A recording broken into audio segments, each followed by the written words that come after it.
Bueno, buenos días, muchachos. ¿Cómo están? Buenos días, Lisen, ¿cómo está? Buenos días, José Orlando. Buenos días, Joy Reader. Buenos días, Lisen. Buenos días, Federico. Denme un segundo que les voy a poner su Buen día, Lisen. asistencia. Aquí está Joy, aquí está Federico y aquí está José Orlando. Bueno, vamos a empezar con la clase de hoy. El día de ayer ya habíamos tenido una pequeña clase introductoria en las que les voy a repetir lo más importante, principalmente para los que no estaban, ¿sí? Eh, en la materia ya está programada, ya está con fechas, entonces eso pienso que es lo más importante para ustedes, para que puedan organizar sus tiempos en cuanto a estudiar, ¿no? Entonces, nuestros horarios de clases, los lunes y los jueves tenemos de 7:45 a 9:15 y los miércoles de 9:25 a 10:10. Ya, eso principalmente. Si no me equivoco, ahorita ustedes están en el grupo de WhatsApp, entonces cualquier duda, consulta, pues pueden escribirme a mi número, entonces vamos a tratar de solucionar cualquier tipo de situación que exista. En cuanto a las fechas, nosotros ya tenemos destinadas las fechas para sus exámenes y sus diferentes evaluaciones. En ese sentido, les voy a indicar las siguientes fechas. Denme un segundito. Mm, Y aquí estamos. Entonces, el primer parcial, chicos, va a ser de la unidad uno, del tema uno hasta el tema número 6. ¿Listo? El primer parcial tiene un puntaje, una ponderación de 20 puntos y las actividades que hagamos, los controles de lectura, las tareas de investigación, las mesas de debate y algunas actividades que nosotros vamos a tener van a tener una valoración de 15 puntos. Estos 15 puntos sumados con los 20 hacen un total de 35 puntos que ustedes pueden obtener hasta el primer parcial. Segundo parcial, de la misma manera, tenemos una evaluación sumativa correspondiente a 15 puntos, el examen parcial como tal 20 puntos que hacen un total de 35 puntos. ¿Listo? En cuanto a las fechas, nuestro primer parcial, nuestra primera evaluación sumativa está descrita para el 21 de abril. ¿Ya? Entonces eso, agéndense, anótense por favor. El 21 de abril estaremos teniendo nuestra primera evaluación sumativa. Nuestra segunda evaluación sumativa la estaremos teniendo el 13 de junio, ¿ya? 13 de junio. El examen final, perdón, el examen final está programado para el 27 de junio. Un segundo turno en el caso de que no hayan alcanzado la nota mínima de aprobación de 51 que está organizada para el 4 de julio. Y una mesa de examen que está organizada para el 11 de julio, ¿no? Entonces, teniendo en cuenta ya las fechas, que es lo más importante, pues podemos empezar la clase. De todas maneras, todo el plan general de la materia de neurología está en el Moodle. Entonces, ustedes pueden entrar al Moodle, pueden descargarlo y pues pueden darle una leída mucho más profunda. Y en el caso de que tuvieran alguna consulta o alguna duda, pues las podemos estar resolviendo. Estamos hasta ahí todo claro, ¿no? Federico, Joy, José. Sí, Lisen, está todo claro. Sí, Lisen, todo bien. Perfecto. Entonces vamos a empezar con la clase de hoy. Prácticamente es la primera clase, entonces lo vamos a hacer un poquito dinámico. Les voy a pedir por favor que cuando solicite su participación, que por favor activen su cámara así nos conocemos de manera más personal, ¿ok? Entonces, comenzamos. Voy a empezar a compartir la pantalla. Denme unos minutos, por favor.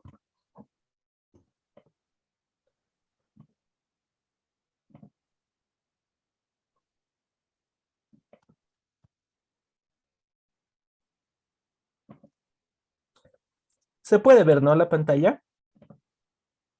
Sí, Ya, perfecto. sí. Ya. Entonces vamos a empezar con lo que es la introducción a la neurología. Nosotros como una parte de la competencia que tenemos para esta materia, es poder comprender todos los procesos fisiopatológicos que van a abarcar, que van a comprender a todas las enfermedades de origen neuromuscular, ¿ya? Esto para que nosotros, cuando, bueno, en realidad para ustedes, cuando tengan el abordaje, el tratamiento kinésico como tal, la evaluación del paciente neurológico como tal, pues tengan las herramientas y las bases suficientes con esta materia para que puedan hacer un abordaje integral y un abordaje pues importante dentro de sus pacientes.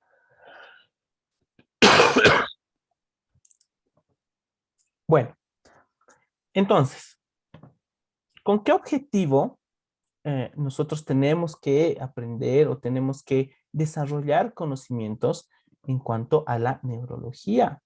Bueno, entonces, si nosotros conocemos a profundidad el tipo, cómo funcionan las patologías en realidad de origen neurológico, vamos a iniciar formando un proceso de racionamiento clínico a partir de las secuelas o de las características patológicas que va a tener esta enfermedad.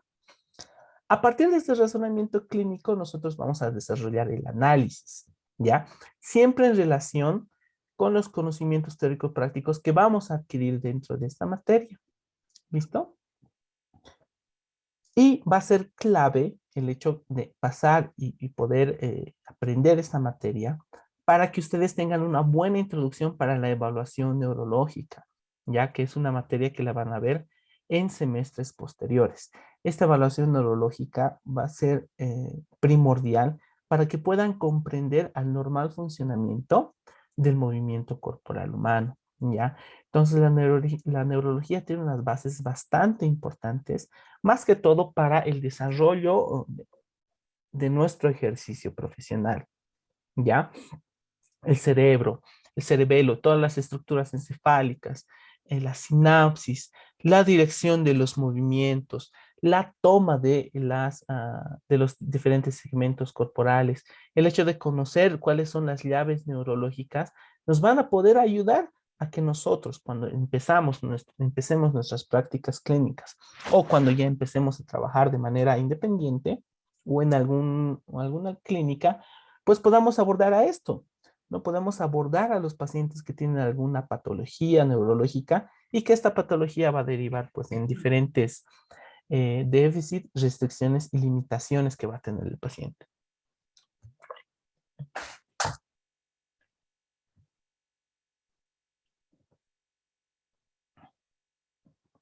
Bueno, entonces, ¿cuál es la importancia? ¿En qué se va a basar el tema de nuestro proceso de aprendizaje de la materia de neurología?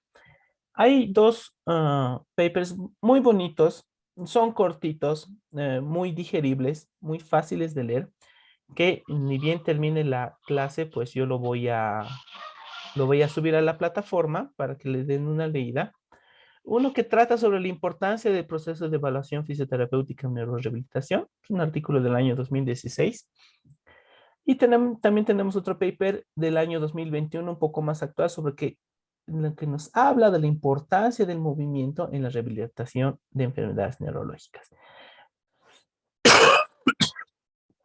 Si ustedes leen a profundidad estos artículos, van a encontrar tres, eh, tres términos en común que van a abordar tanto estos dos como todos los demás artículos o los demás libros que ustedes puedan consultar. Aquí nosotros tenemos el tema de la neuroplasticidad, el tema de la evaluación y el tema del abordaje integral, ¿ya? Ahora, en este sentido, quiero preguntarles a ustedes, Federico, Joy, José, ¿saben qué es la neuroplasticidad? ¿Conocen algo? O más o menos leyendo, entendiendo un poco el término, ¿ustedes tienen idea de lo que es la neuroplasticidad? Por favor, los escucho.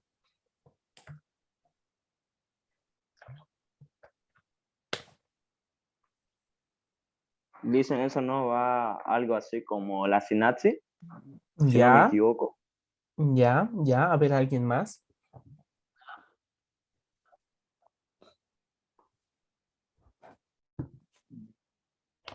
Más o menos, ¿qué comprenden por neuroplasticidad?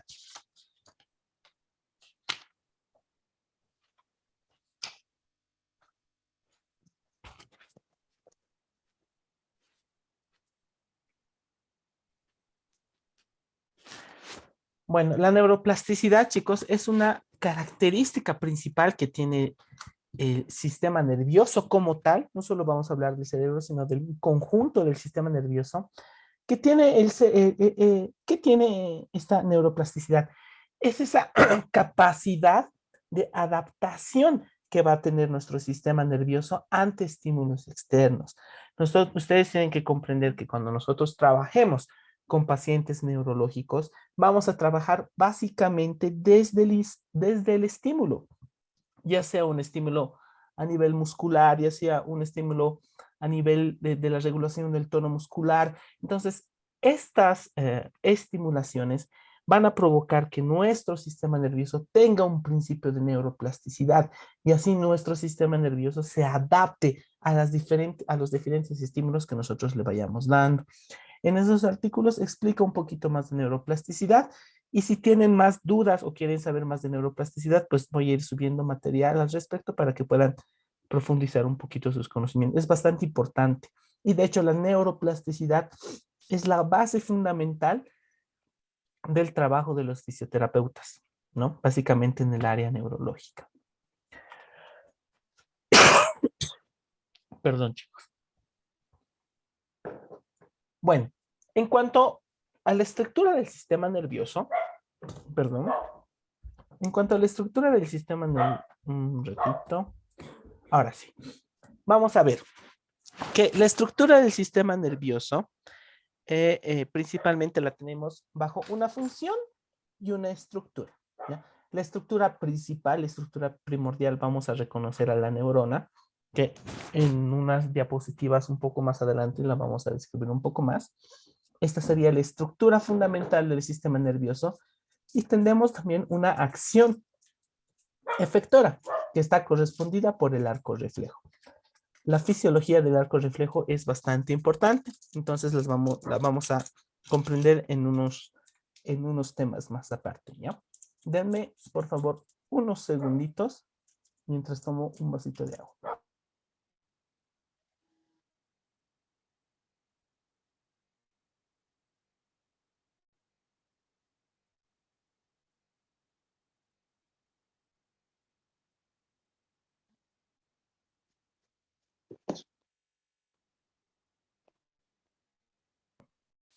Listo. Van a disculpar, muchachos, justo estoy saliendo de una faringoamigdalitis, entonces sigo con algunos resquicios de tos. Entonces, básicamente, ¿qué es lo que va a trabajar o van a ser las funciones primordiales de este sistema nervioso? Primero, nosotros vamos a recibir estímulos mediante diferentes receptores.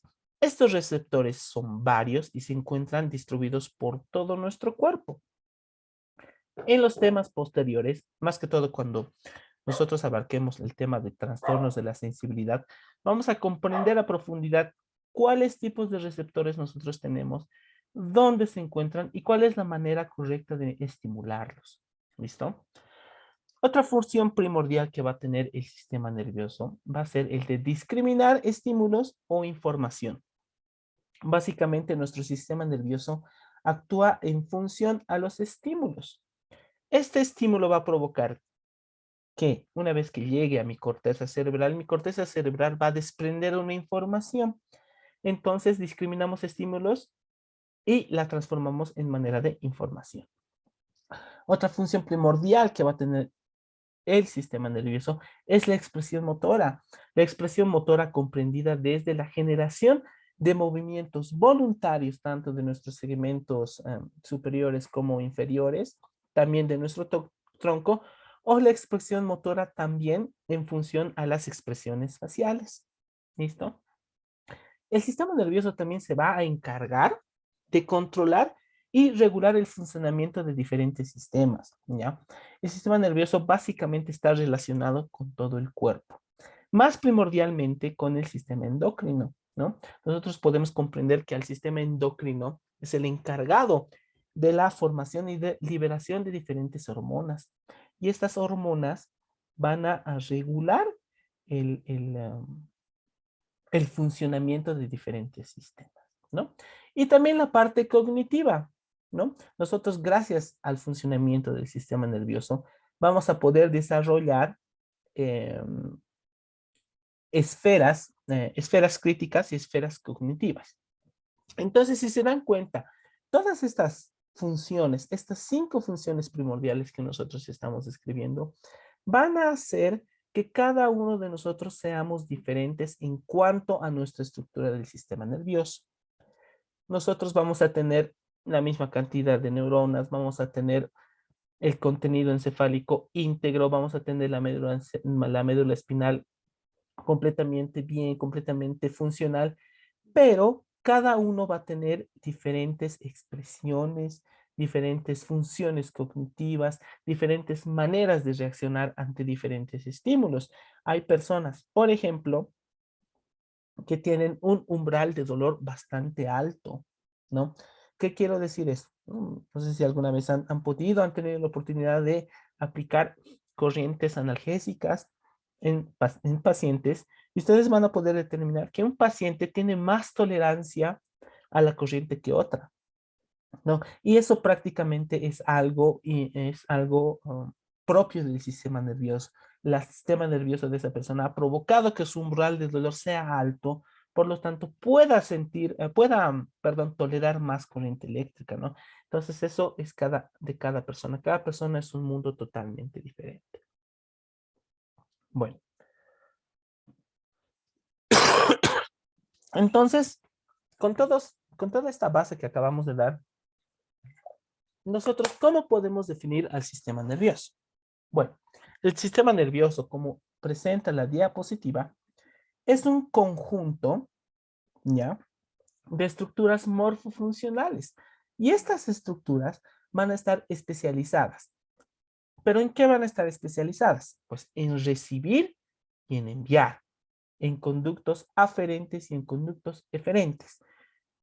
¿Qué va a recibir y qué va a enviar? Diferentes estímulos, ¿ya? Por medio de receptores distribuidos por todo el cuerpo, ¿no? Esto es básicamente entonces una conceptualización del sistema nervioso bastante completa, bastante corta y bastante entendible. Entonces nosotros también tenemos que comprender que el sistema nervioso va a funcionar como estos engranajes, ¿no?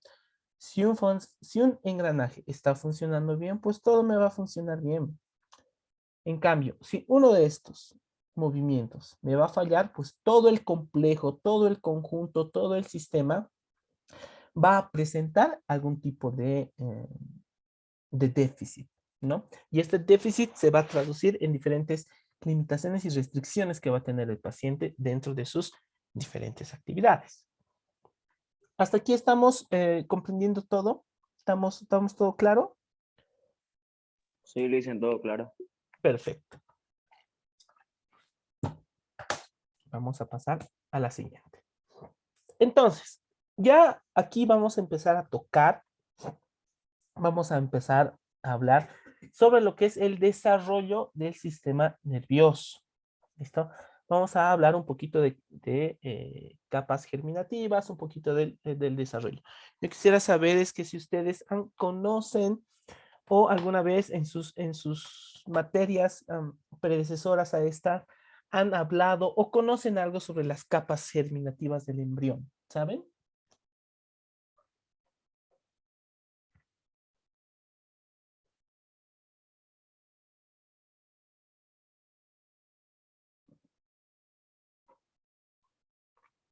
Ya.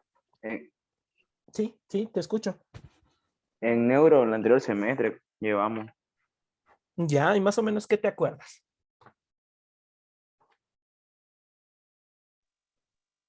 Me acuerdo que eran 3 capas, si no me equivoco. Perfecto. ¿Cuáles son esas El, capas? el endodermo, Muy capa bien, interna, mesodermo, creo que era capa media, muy bien, muy bien. Te falta unita y más. el ectodermo, cara interna, creo que, o externa. Eso, muy Externa. bien, muy bien, muy bien. Entonces, las has mencionado bien. Son 3 capas germinativas que tienen embrión. ¿no? El mesodermo, el endodermo y el ectodermo. Ahora les pregunto, de estas tres capas, ¿de cuál capa germinativa ustedes creen que se desarrolla el sistema nervioso?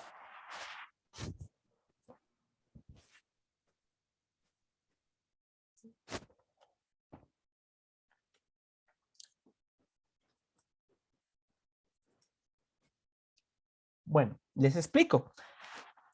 Ya habíamos mencionado la existencia de estas tres capas germinativas. El sistema nervioso como tal, y también la piel, se van a originar en lo que es el ectodermo.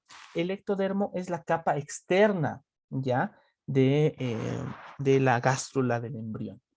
Entonces, a partir del ectodermo, nosotros vamos a empezar a comprender cuál es el desarrollo del sistema nervioso. Y este desarrollo va a comprender tres etapas primordiales. La etapa de la inducción, la neurulación y la formación de las vesículas encefálicas, ¿ya? Entonces son tres.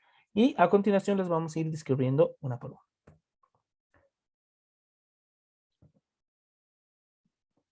Bueno, tenemos el tema de la inducción. Ahí podemos ver en la primera imagen, al lado izquierdo de sus pantallas, de sus celulares o de sus computadoras, que el ectodermo es la capa externa que va a recubrir a todo lo que es la gástrula del embrión. A partir del ectodermo, nosotros vamos a ver que en los primeros días de formación de la gástrula, vamos a ver que a nivel del ectodermo se van a empezar a formar unos pequeños pliegues, unas pequeñas invaginaciones, ¿ya? Lo voy a ponerme un resaltador para que lo podamos ver mucho mejor. Acá, si ustedes ven, es una pequeña invaginación, es una pequeña depresión que se va a ir formando a medida de que vaya pasando el tiempo del desarrollo del embrión. Esta invaginación, esta formación ya va a ser denominada como el neuroectodermo. Y a partir del neuroectodermo se va a formar esta estructura anatómica todavía correspondiente a la parte del embrión denominada la placa neural, ¿ya? Más o menos este proceso de invaginación, de formación de la placa neural, aproximadamente se va a dar en el día 17, ¿ya? En el día 17 después del proceso de fecundación del espermatozoide al óvulo. Entonces, resumimos, la inducción va a iniciarse en la capa externa del embrión, que es el ectodermo, en donde a partir más o menos del día 17 de formación se va a provocar una hendidura, una invaginación que va a dar lugar a lo que es la placa neural. A partir de este proceso de inducción, nosotros vamos a poder comprender el siguiente proceso, que es el proceso de neurulación, ¿ya? En este proceso de neurulación, ¿qué es lo que nosotros vamos a ver? Si ustedes se dan cuenta, perdón, en el proceso de inducción estábamos empezando a formar esta depresión, esta hendidura.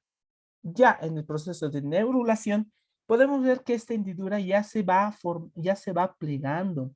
Estas células van acercándose más hasta formar un ratito. Perfecto. Entonces, estos pliegues, estas células que van a estar en la parte de lo que es todavía el neuroectodermo, van a irse plegando y juntándose hasta formar primero, en primera instancia, lo que son los pliegues neurales y una pequeña parte también de la cresta neural. ¿Listo? Y al final, estos pliegues neurales van a terminar juntándose, van a unirse y van a formarme lo que es el tubo neural, ¿no? Que es esta estructura a manera de forma de maní, si quieren comprenderlo así. Y por encima tenemos a lo que es la cresta neural, ¿no? Esto aproximadamente será a partir del día número 16, 18 hasta más o menos el día 25, 26 de la formación de lo que es la génesis de lo que es el sistema nervioso, ¿ya? Entonces, este tubo neural, nosotros podemos verlo acá como una estructura un tanto cilíndrica, va a presentar dos poros, ¿ya? Un neuroporo anterior y un neuroporo posterior, que aproximadamente igual en el día 26 o 27 de formación, estos neuroporos se van a ir cerrando. Aquí podemos ver otra vista de lo que es el embrión y podemos ver acá donde estoy señalando con el mouse, pueden ver, este es el neuroporo posterior por detrás y el neuroporo anterior por delante, ¿no? Entonces, estos neuroporos, como les había dicho anteriormente, se van a ir cerrando. De hecho, tienen que cerrarse. Si estos neuroporos no se cierran, pues aquí ya comienza la aparición de diferentes enfermedades congénitas que lo vamos a ver un poquito más adelante. Algo que me había olvidado mencionarles en la anterior diapositiva es que de esta estructura de la cresta neural como tal, van a derivarse, van a originarse, van a nacer las diferentes estructuras nerviosas. Básicamente el sistema nervioso periférico, el sistema nervioso autónomo, la médula de la glándula suprarrenal, etcétera, ¿no? Y a partir del tubo neural, el tubo neural es una de las estructuras de esta capa germinativa que no va a tener ningún tipo de cambio importante, ¿ya? Ya que este tubo neural se va a ir prolongando y va a ir formando lo que es la médula espinal. ¿Listo? Bueno, continuamos. Y habíamos indicado el proceso de inducción, habíamos indicado el proceso de neurulación y vamos al último proceso del desarrollo del sistema nervioso, que es la formación de las vesículas encefálicas. Entonces, en esta visión que nosotros tenemos de las capas germinativas, nosotros podemos ver aquí algunas subdivisiones, ¿no? Si pueden ver 1, 2 y 3. A partir de esos segmentos, pues se van a empezar a formar lo que son las vesículas encefálicas primarias o primordiales, van a también encontrar en alguna otra bibliografía, ¿ya? ¿Y cuáles son estas vesículas encefálicas primarias? Pues tenemos al prosencéfalo, que va a corresponder al inicio de lo que es el encéfalo anterior. Por detrás del prosencéfalo vamos a tener a lo que es el mesencéfalo, también denominado encéfalo medio, y por detrás del mesencéfalo encontramos al rombencéfalo, que va a ser también denominado encéfalo posterior. Por debajo y por detrás de todas estas estructuras en vesículas encefálicas primarias, vamos a ver que se va a empezar a formar lo que es la médula espinal. Les recuerdo que la médula espinal está formándose a partir de lo que es el tubo neural que no va a tener ningún tipo de cambio importante más allá de su dilatación y su formación a futuro en lo que es la médula espinal. Este proceso de división de las vesículas encefálicas primarias aproximadamente se va a dar entre la quinta y la sexta semana de formación a partir de la fecundación, ¿ya? Nosotros vamos a pasar a otro paso importante en el tema del desarrollo del sistema nervioso. ¿Por qué? Porque estas tres vesículas encefálicas primarias también van a sufrir un proceso de división y se van a convertir en las vesículas encefálicas secundarias. Ya a partir de la formación de las vesículas encefálicas secundarias, nosotros ya vemos un prototipo de lo que va a ser las estructuras encefálicas que se van a alojar dentro de nuestra cavidad craneal. Es así que vamos a entenderlo desde la siguiente manera. Nosotros que teníamos antes al encéfalo anterior, al prosencéfalo, va a dividirse en dos estructuras. En el telencéfalo por delante y por debajo, y por arriba el diencéfalo. Y si ustedes ven en la unión entre el diencéfalo y el telencéfalo, ya estamos viendo algunas pequeños vestigios de lo que va a ser el ojo, el conducto regular, el conducto del ojo, ¿no? Como tal.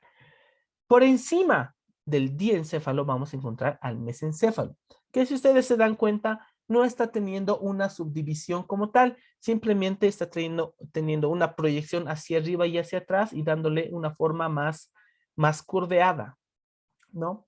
El romboencéfalo se va a dividir en dos, que tenemos el cerebelo por adelante y el mielencéfalo por detrás. Y entre ambos vamos a tener un nexo de unión que va a corresponder al cuarto ventrículo, ¿ya? Y por debajo de este cuarto ventrículo vamos a ver que se va a ir formando lo que es el puente, ¿no? Que más adelante va a ser una estructura de conexión bastante importante entre lo que es el cerebro, la corteza cerebral, la masa encefálica como tal, con las estructuras más inferiores de lo que es el sistema nervioso, ¿ya? Un repaso rapidito. Tenemos la formación de vesículas encefálicas, que más o menos se forma a nivel medial del embrión, donde tenemos una formación de vesículas encefálicas primarias. El prosencéfalo por delante, el mesencéfalo en el medio y el romboencéfalo por detrás. Y por debajo de este a la formación de la médula espinal. A partir de la quinta o la sexta semana aproximadamente, estas estructuras encefálicas primarias van a dividirse en estructuras encefálicas secundarias. Por delante al telencéfalo y al diencéfalo, por encima al mesencéfalo, por debajo y hacia atrás al cerebelo y al mielencéfalo, que están unidos por el cuarto ventrículo. Por debajo del cuarto ventrículo vamos a ver, apreciar la formación del puente, y por debajo del mielencéfalo pues vamos a ver la formación de lo que es la médula espinal. Hasta ahí, chicos, ¿estamos bien? ¿Estamos comprendiendo?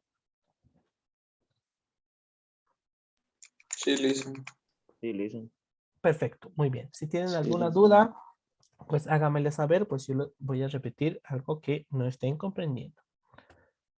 Bueno, nosotros ya hemos visto la formación de las vesículas encefálicas secundarias, ¿no? Que son 5, que se las acabo de describir. Estas vesículas van a estar separadas por diferentes surcos, ¿ya? Y estos surcos, en su interior, van a encontrarse a una prolongación de lo que es el tubo neural. Perfecto. Y que en diferentes regiones este tubo neural se va a dilatar, o sea, se va a abrir un poco más. ¿Cuál va a ser esa función? Que esas pequeñas dilataciones comunicacionales entre los ventrículos, pues se van a ir llenando de líquido. Este líquido es el líquido cefalorraquídeo. Perdón. Es el líquido cefalorraquídeo que va a estar distribuido por todo el sistema nervioso, ¿ya? Tanto en las estructuras intracraneales como en el cerebelo, como en el puente, como en los ventrículos y también durante todo el recorrido de la médula espinal. ¿Listo? Entonces, nosotros vamos a poder apreciar que se van a formar diferentes ventrículos o cavidades, ¿no? En este caso estamos viendo al ventrículo lateral, ventrículo lateral izquierdo, en este caso, que está en comunicación con un agujero interventricular. Este agujero interventricular sirve de conexión entre lo que es el ventrículo lateral y el tercer ventrículo que ustedes pueden ver acá, ¿no? Y podemos ver por la derecha también la formación del diencéfalo. Entre el diencéfalo y el encéfalo y el cuarto ventrículo podemos ver el acueducto mesencefálico, perdón, ¿ya? Que también va a estar lleno de líquido cefalorraquídeo. Y también vemos un punto de conexión entre el cuarto ventrículo y la médula espinal, ¿no? Que también es un estrechamiento, ¿ya? Entonces esa es la formación de los ventrículos y el contenido que tiene cada uno de ellos. Ahora vamos a ver algo de lo que es la médula espinal, la formación en realidad, la génesis de la médula espinal, ¿ya? Entonces podemos ver que la médula espinal les había dicho que se va a ir formando a partir de lo que es la formación del tubo neural. Perdón. A partir de la formación del tubo neural.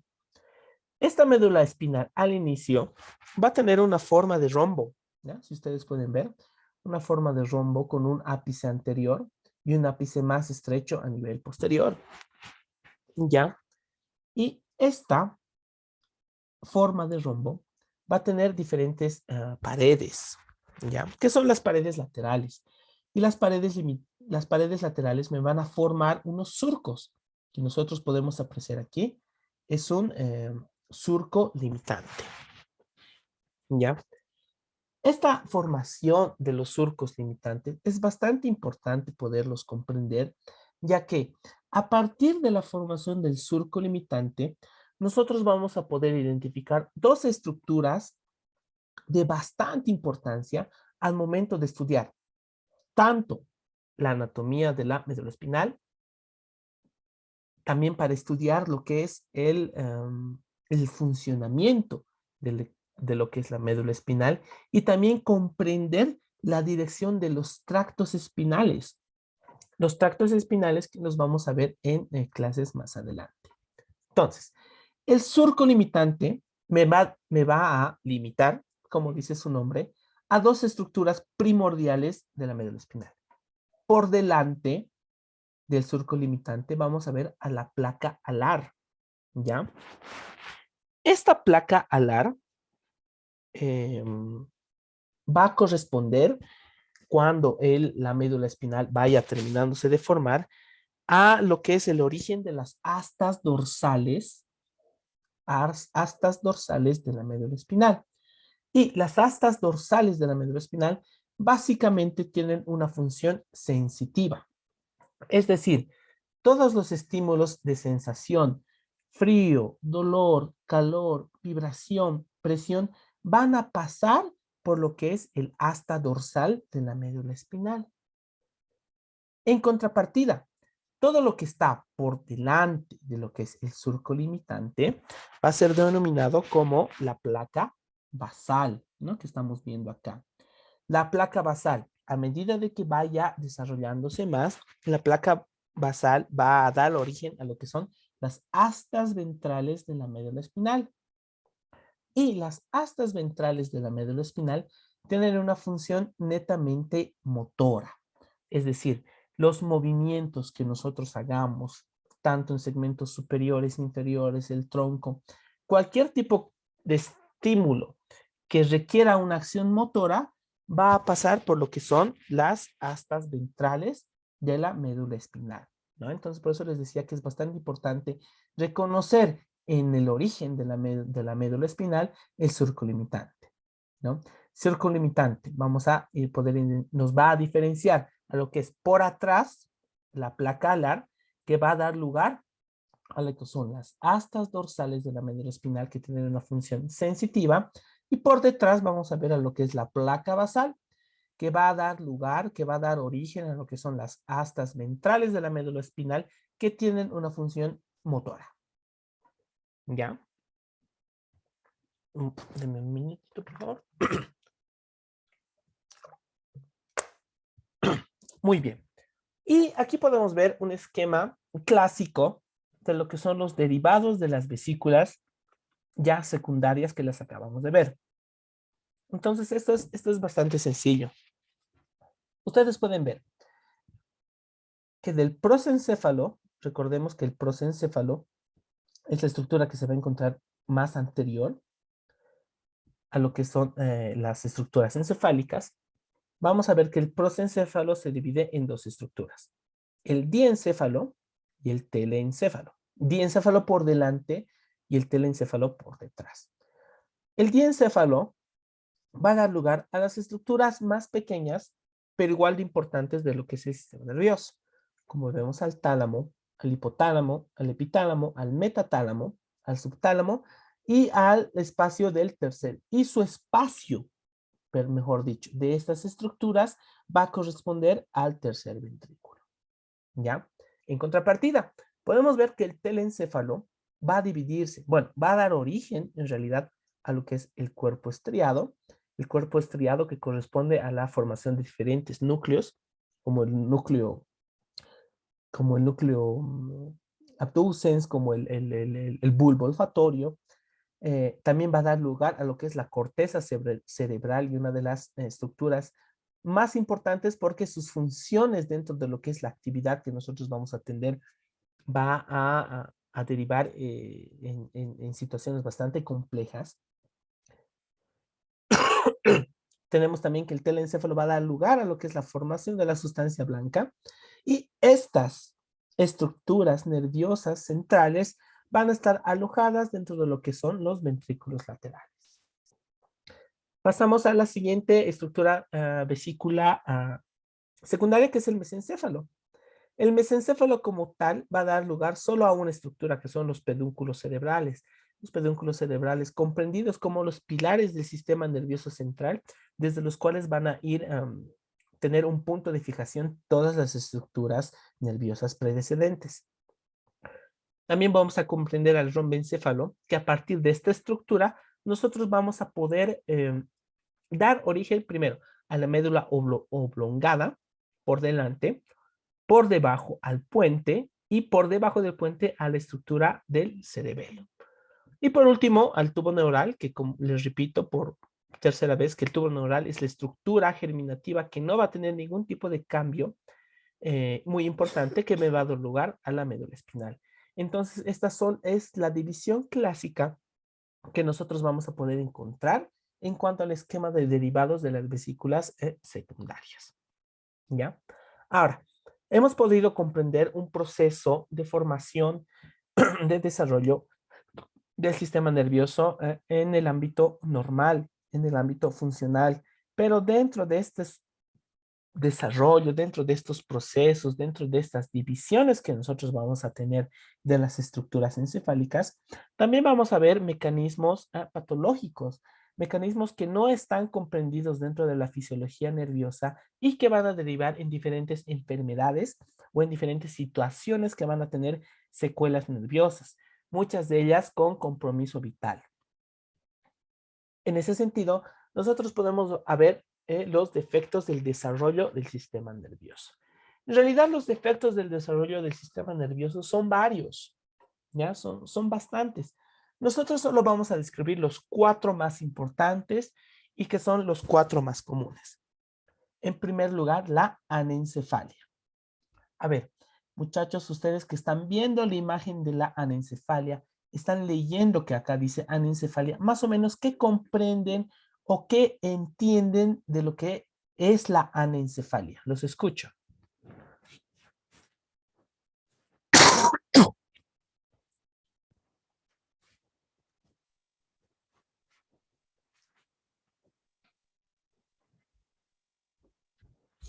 Como se ve, dicen, parece que no hay un cerebro bien desarrollado.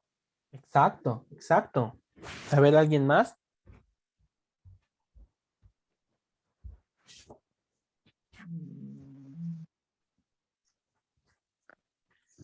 Puede ser que la cabeza sea más pequeña que el cuerpo, que no sea su tamaño. Ya, perfecto. Entonces, si nosotros comprendemos un poquito de terminología médica, cuando estamos con el prefijo an, significa a.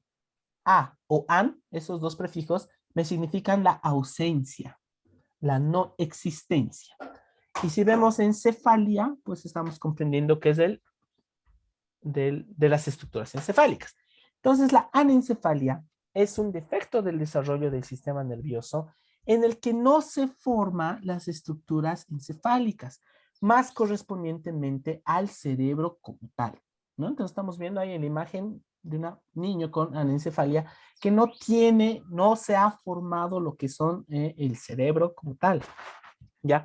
Y esta anencefalia principalmente se produce porque hay un cierre insuficiente del neuroporo anterior.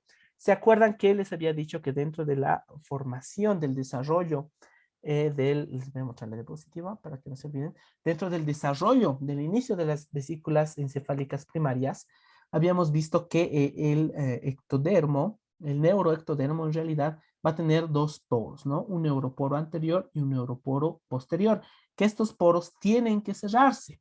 Si estos neuroporos no se cierran, pues estamos viendo un problema, un defecto en el desarrollo del sistema nervioso, ¿no? Que es la anencefalia, la no formación de estructuras encefálicas a nivel de la cavidad craneal.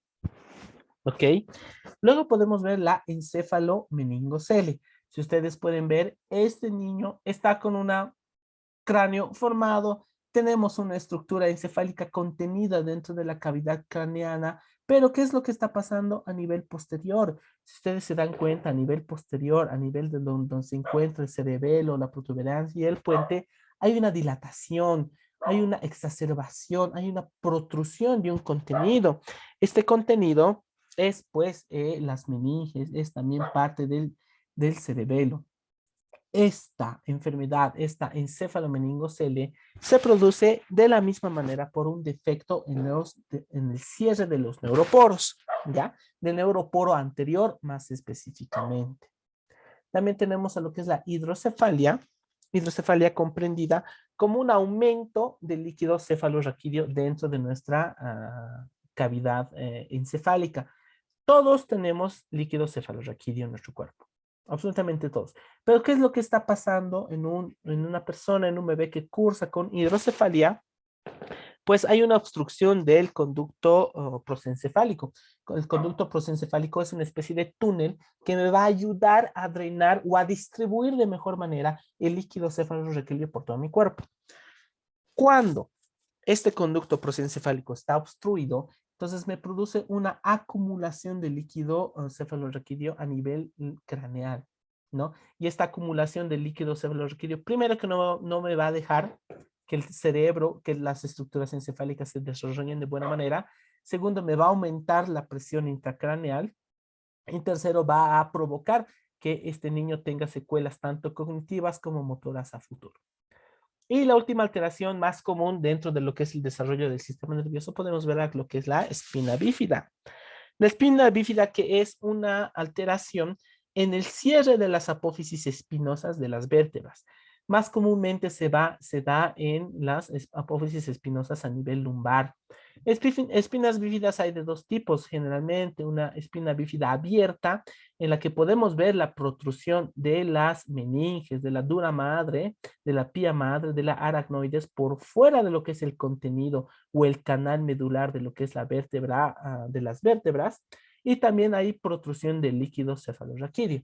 En este ejemplo, en esta imagen podemos ver una espina bífida de tipo abierta, pero que también puede ser una espina bífida de tipo cerrada, sin protrusión hacia el exterior, pero con la evaginación de lo que son las meninges y el líquido cefalorraquídeo por fuera de lo que es el conducto de la columna vertebral. Dentro de estas cuatro, como les digo, hay muchas más, pero nosotros vamos a cumplir simplemente estas cuatro que son las principales y las más comunes. Vamos a comprender que la anencefalia y la encefalomeningocelia son las enfermedades del defecto de desarrollo del sistema nervioso con menos probabilidades de vida. Ya, un niño o una niña que nazca con anencefalia, pues no pasa del mes de vida de la misma manera a personas, niños o niñas que nacen con encefalomeningocelia. Caso contrario, va a pasar con la hidrocefalia y con la espina bífida. La hidrocefalia, hay mecanismos quirúrgicos en las que drenan el líquido cefalorraquídeo, hacen una conexión en lo que es el conducto prosencefálico, me pueden drenar ese líquido y el niño tiene buenas probabilidades de vida, tiene buenas probabilidades de un desarrollo psicomotor apto y de un desarrollo motor como tal, ¿ya? Lo mismo pasa con espina bífida. Una espina bífida detectada a tiempo, intervenida quirúrgicamente a tiempo, pues va a tener la menor cantidad de secuelas posibles. Pero por lo general las personas que nacen con espina bífida suelen ser personas con disminución o pérdida total de la movilidad de los miembros inferiores y también de lo que es la contención urinaria y fecal. Pero la hidrocefalia y la espina bífida me pueden pueden derivar en estadios largos de vida. No tienen una buena calidad de vida. No así en el caso de la anencefalia y de la encefalomeningocelia. Muy bien. Perfecto. Ahora, vamos a pasar a lo que es la división del sistema nervioso. El sistema nervioso es un sistema bastante grande, bastante complejo, y pues para su mejor comprensión nosotros tenemos que dividirlo, ¿no? Tenemos que saber cuáles estructuras están por arriba, cuáles estructuras tienen diferentes funciones En ese sentido, se hace una división del sistema nervioso. ¿Alguno de ustedes, los escucho, por favor, sabe, conoce o más o menos cómo piensa que es la división de este sistema nervioso? Los escucho, chicos.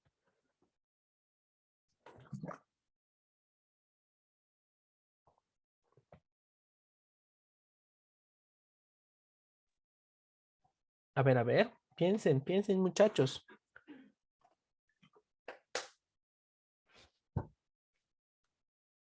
¿Cómo es que creen que se divide este sistema nervioso? Sistema nervioso central y sistema nervioso periférico. Ya, ya, perfecto, perfecto. ¿Alguien más? ¿Alguien quiere aportar algo más?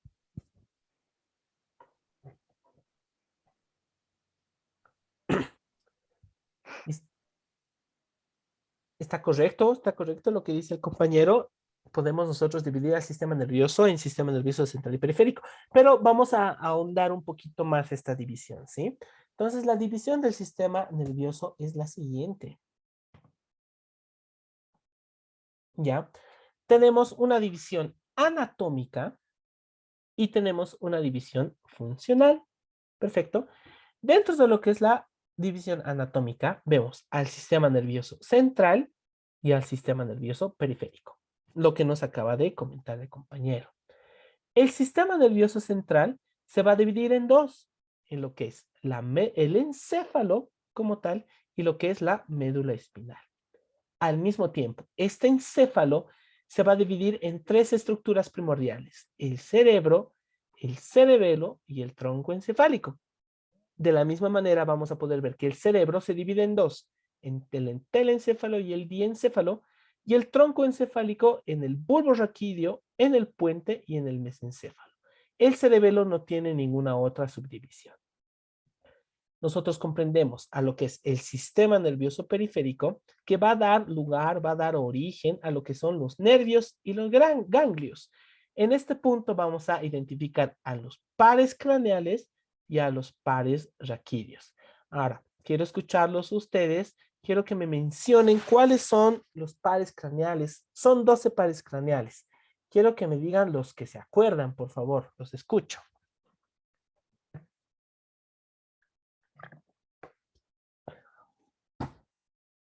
A ver, acuérdense un poquito de anatomía.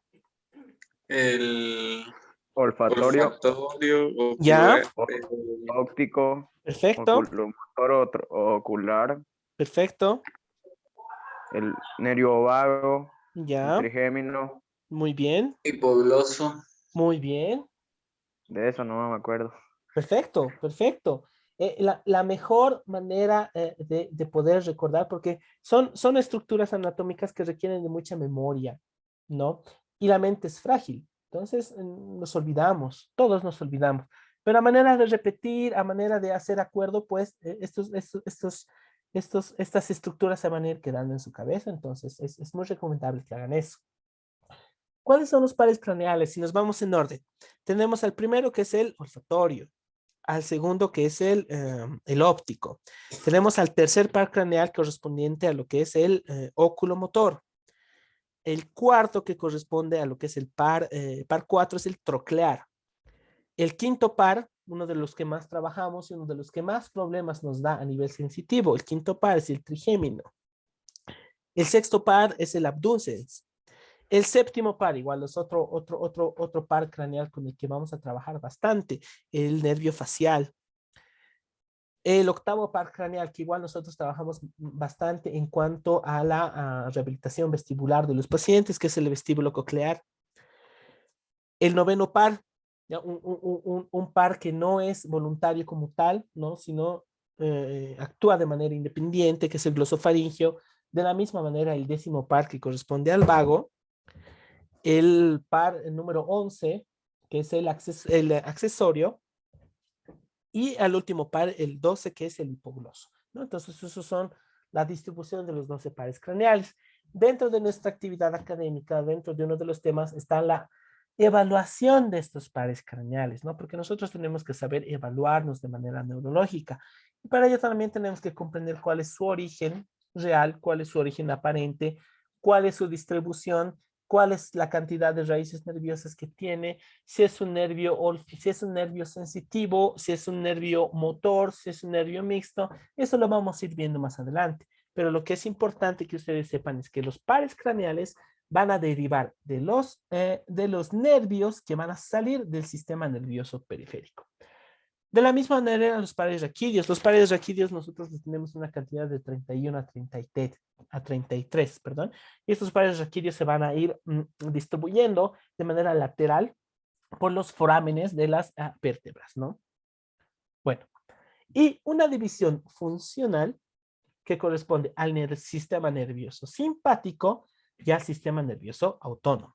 Comprendiendo que el sistema nervioso simpático va a comprender al encéfalo, a la médula espinal, a nervios y ganglios, y al sistema nervioso autónomo que va a comprender al simpático, al parasimpático, nervios y núcleos vegetativos.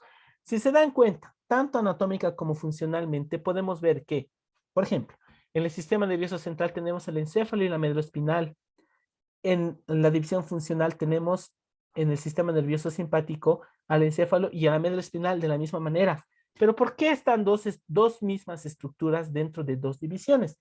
Es por las funciones que van a tener, ¿ya? Que dentro de los siguientes temas, dentro de la exploración que nosotros hagamos, vamos a poder diferenciar cuáles son estas funciones. ¿Perfecto?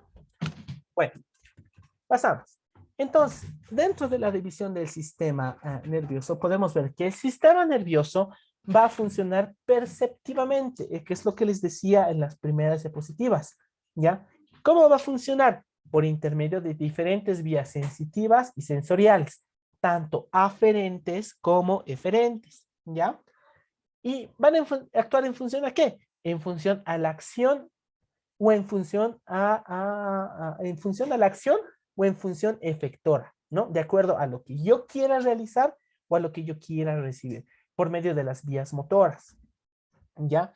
Y también va a integrar funciones intelectuales, sensitivas, motoras integradoras. Entonces, básicamente, esta es la conceptualización del funcionamiento del sistema nervioso, ¿no? Y ahí podemos ver otra vez lo que es la división anatómica y funcional del sistema nervioso, que es bastante importante que lo sepa. Aquí podemos ver una imagen un poquito más didáctica en cuanto a lo que es la división del sistema nervioso. Podemos ver la estructura, al diencéfalo, que es la estructura que está más al medio, de más difícil acceso. Aquí comprendido la parte roja. Podemos ver al telencéfalo, que está un poquito más hacia afuera. Y estas dos estructuras se van a comprender al cerebro como tal. Podemos ver aquí al mesencéfalo, que se encuentra por debajo del diencéfalo. Esta estructura verde que está aquí, podemos determinar es el cuerpo calloso, bastante importante a nivel de la evaluación y del tratamiento de niños con diferentes déficits psicomotrices. El cuerpo calloso es una estructura bastante importante. Y el cuerpo calloso también es una estructura importante en cuanto a lo que es la formación de engramas, motores de movimiento. Los futbolistas, profesionales, basquetbolistas, o sea, los deportistas de élite tienen un cuerpo calloso bastante desarrollado, porque en el cuerpo calloso es donde se va a dar primordialmente todo el desarrollo psicomotriz, ¿ya? Por debajo del mesencéfalo podemos ver al puente con una protuberancia anterior, que es normal, ¿no? Que sirve como conexión entre el mesencéfalo y la médula oblongada, que es la médula oblongada básicamente es una estructura, correspondiente a la médula espinal, pero un poco más antigua en cuanto a la formación, pero a partir de la médula oblongada nosotros vamos a ver a lo que es la formación de la médula espinal como tal, con un segmento cervical, un segmento torácico, un segmento lumbar, un segmento sacro y un segmento sacrocoxígeo. Si se dan cuenta, la médula espinal no es una estructura lineal, ¿ya? Tiene diferentes dilataciones a nivel cervical y una dilatación a nivel lumbocoxígea, ¿no? Si pueden ver. Y el segmento torácico que sí es tiene una relación bastante uniforme. ¿Ya? Esta imagen yo se las puse para que puedan comprenderme un poco mejor y nos podamos retroalimentar de todo lo que acabamos de ver ahora. ¿Ya? Ahora, dentro de la estructura de lo que es el sistema nervioso, vamos a ver que la unidad funcional, la unidad fundamental, la estructura por la cual el sistema nervioso va a desarrollar todas sus funciones es pues la neurona, ¿ya? La neurona que está catalogada como la unidad estructural del sistema nervioso, ¿ya? Aquí podemos ver una imagen clásica de la distribución, de la forma y de los componentes de lo que es la neurona, ¿ya? Podemos también saber, comprender que el conjunto de neuronas, es decir, toda una red, todo un conjunto, todo un lineamiento de neuronas, me van a dar lugar a lo que es la sustancia gris del sistema nervioso. Como tal, ¿ya? Nosotros vamos a identificar tres partes primordiales en lo que es la constitución de la neurona. ¿Perfecto? Tenemos un cuerpo o soma neuronal que está por arriba. Tenemos un cilindro eje o axón que se encuentra en el medio. Y también tenemos lo que son las dendritas, las conexiones dendríticas que se encuentran acá al final. Vamos a hablar un poquito de lo que es el cuerpo o soma neuronal. Esta soma neuronal es la principal estructura de la neurona, ¿ya? ¿Por qué? Porque dentro del cuerpo neuronal, espérenme, tengo que tomar ahorita. Dentro de lo que es el cuerpo neuronal, vamos a encontrar al citoplasma y al núcleo. Estas dos estructuras van a dar lugar a lo que es una bomba bioquímica. Esta bomba bioquímica que se va a encargar de hacer síntesis de enzimas y también de hacer la síntesis de diferentes neuromoduladores que nosotros vamos a determinar y vamos a encontrar dentro de todo el desarrollo y funcionamiento del sistema nervioso, ¿ya? También podemos ver que este cuerpo soma tiene diferentes conexiones, tiene diferentes dilataciones que van a servir de conexión para las dendritas de otras neuronas. Nosotros continuamos con lo que es el cilindro eje o el axón, que es denominado el polo efector de lo que es la neurona, ¿ya? Entonces, ¿qué es lo importante en este cilindro eje, en este axón? Que está recubierto, está envuelto de una estructura anatómica bastante importante para nosotros, que es la mielina. Yo ahora les pregunto a ustedes, ¿saben qué es la mielina? ¿Qué función cumple la mielina? Por favor, los escucho.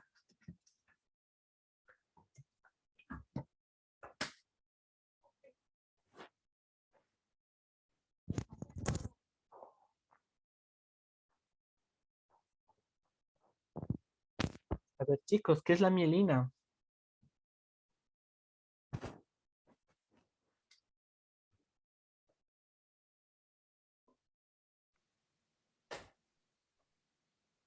Es una sustancia que envuelve los axones.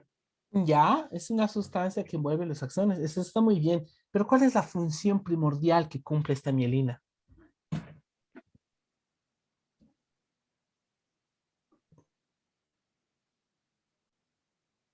Aumentar la velocidad del impulso nervioso, supongo. Perfecto, perfecto. Entonces la mielina lo que me hace es facilitar, aumentar, potenciar lo que es la conducción nerviosa, ¿ya? Esta vaina de mielina es bastante, bastante importante y se trabaja mucho cuando nosotros tenemos o trabajamos con pacientes con enfermedades desmielinizantes, ¿ya? Por ejemplo, una enfermedad, a ver, un ejemplo de una enfermedad desmielinizante que conozcan.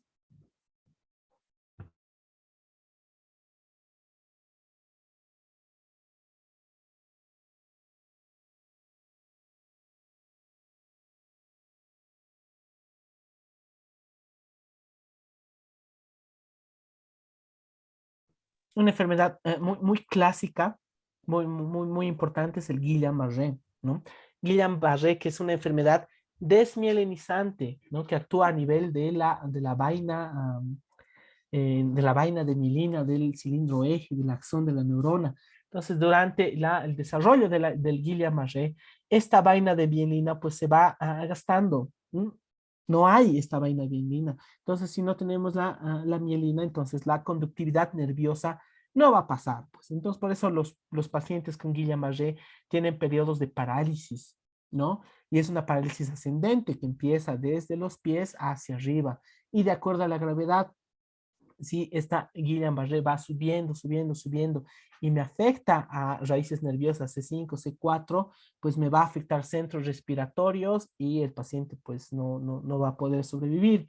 Pero si se puede detener más antes este proceso de desmielinización, pues entonces nosotros podemos hacer un buen trabajo en cuanto a la rehabilitación de estos pacientes, que hay muy buena evidencia de la acción de la fisioterapia en enfermedades desmielinizantes y también hay un buen porcentaje de recuperación, obviamente en función de la afectación, el grado de afectación que van a tener estos pacientes.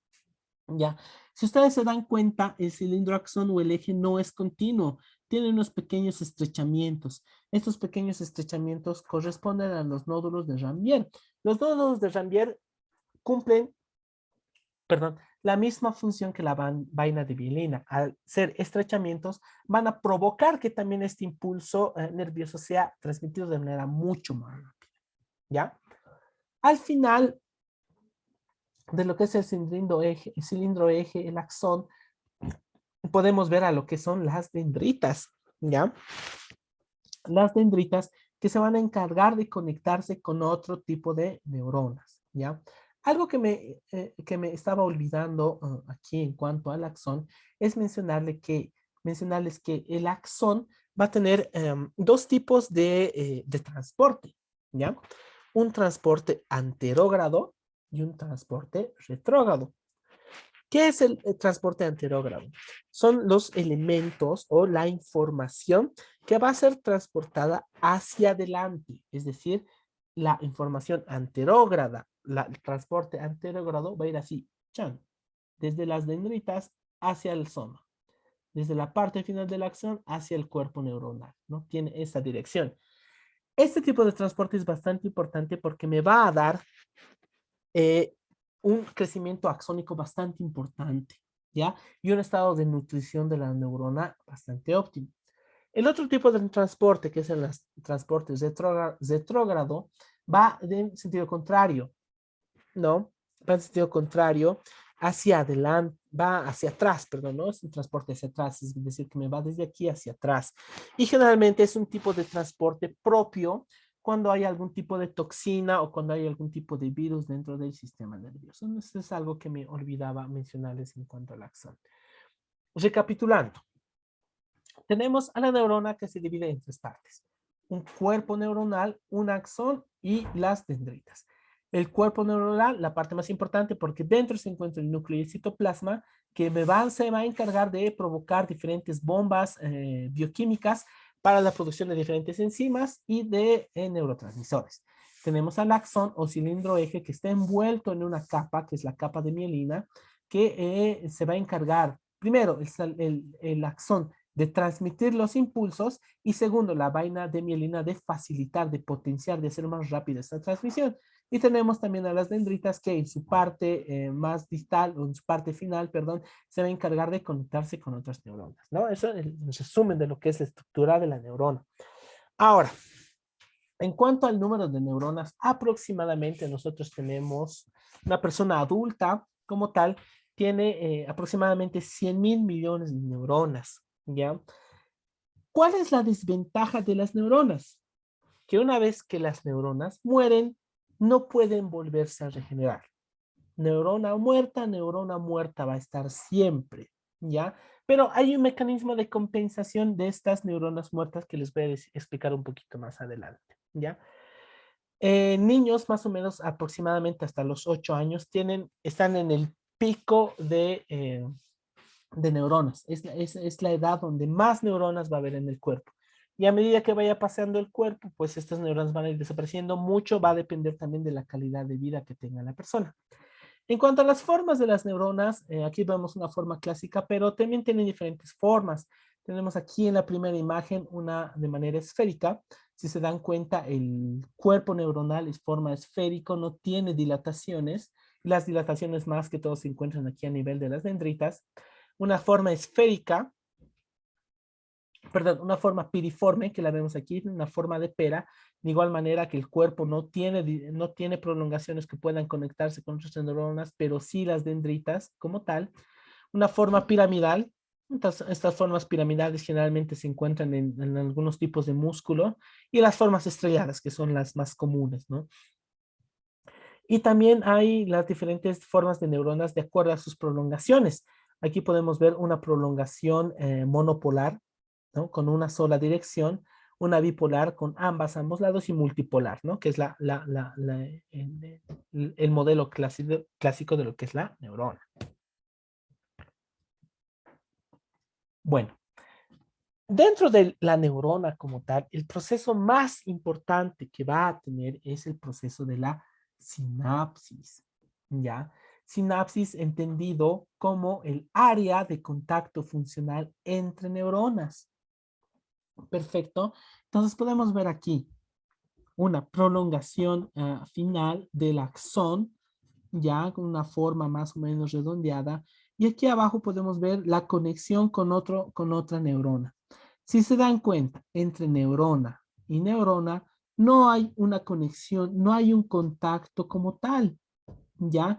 Este espacio se denomina la hendidura sináptica, ¿ya? Esta hendidura sináptica es bastante importante porque en este espacio es donde se van a liberar diferentes neurotransmisores que le van a dar información a la neurona predecedente para realizar alguna acción motora o alguna acción sensitiva, ¿ya? Básicamente el proceso de sinapsis va a tener como principal mecanismo de acción la liberación de calcio. ¿Ya? El calcio va a salir de esta neurona.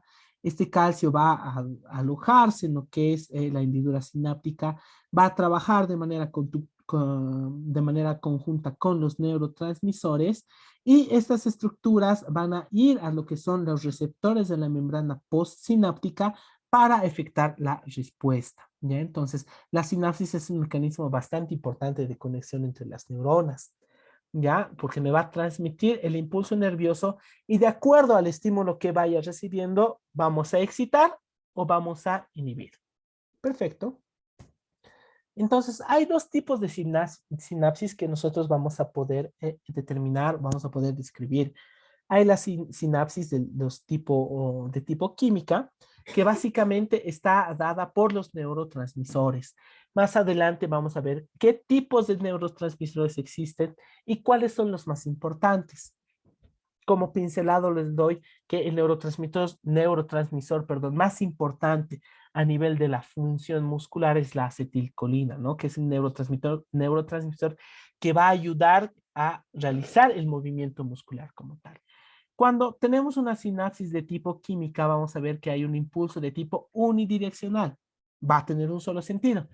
Y las sinapsis de tipo química se van a dar en las uniones principalmente axomáticas, axodendríticas, axoaxónicas, axoespinosas y dendrodendríticas, ¿no? Entre axón y soma, entre axones y dendritas, entre axones como tal, entre axones y espinas del axón y entre las estructuras dendríticas, ¿no? Y también tenemos lo que son las sinapsis eléctricas, ¿ya? Que va a ser el impulso entre neuronas, pero sin la necesidad de que haya ningún tipo de neurotransmisor, ¿ya?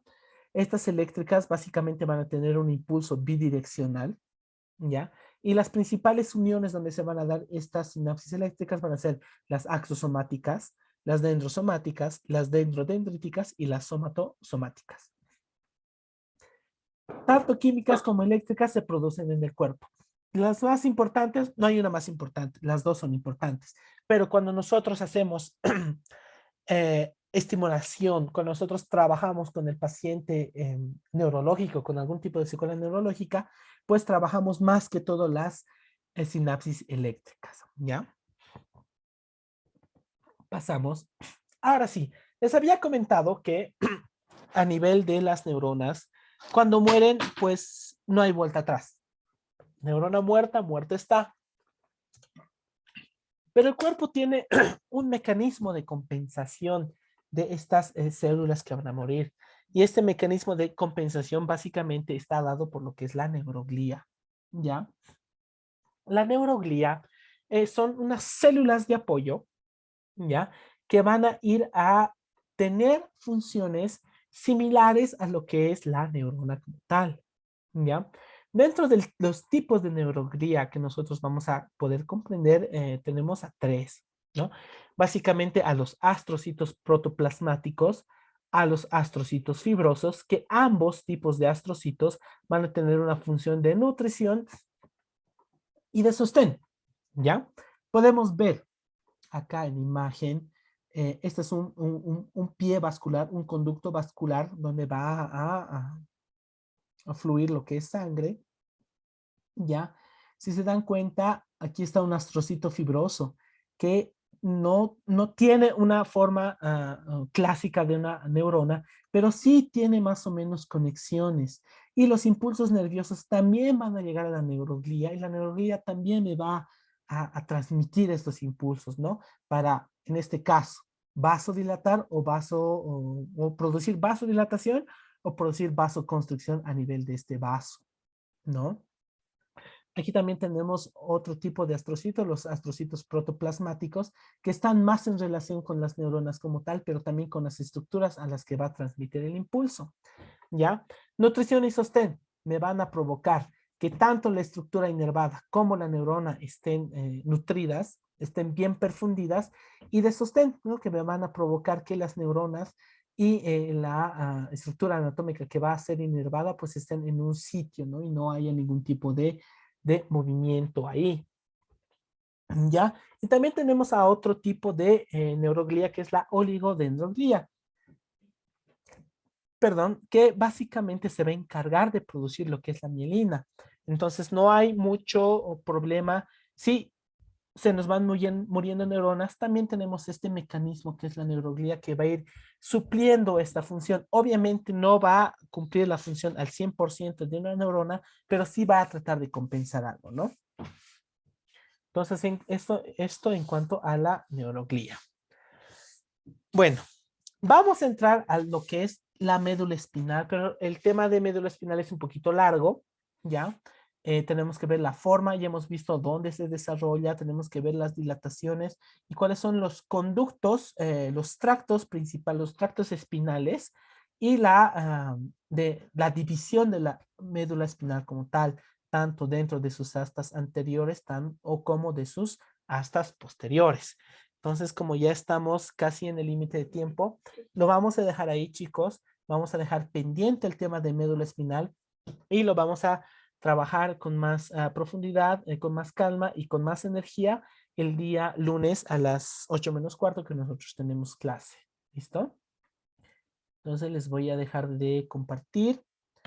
Lo que sí quisiera saber es si en este punto tienen alguna consulta, alguna duda, por favor, para que yo les pueda orientar. Listen, o sea, ¿sí a la continuación del tema o ya en otra clase ya es otro tema?